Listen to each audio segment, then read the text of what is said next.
when I began to look into this, I wondered, well, when and how did this start? And how did the U.S. come to have such a special relationship with Israel? Of course, many of you may be my age or possibly even older. One of the first things I learned was that when I was born, there was no Israel. It did not exist. There was Palestine. It was a region when I was born under the British Empire, before that under the Ottoman Empire. So when and how did the violence begin? Not thousands of years ago, the way people are often led to believe.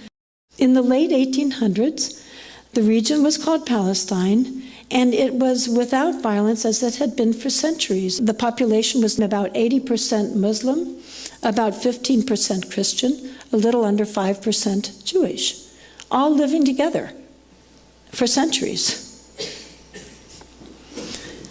So what happened? What changed that?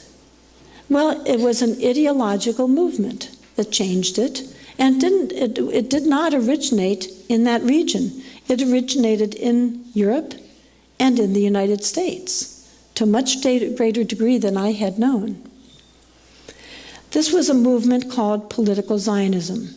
The intention and goal was to create a Jewish state in Palestine, even though that meant dispossessing 95% of the inhabitants.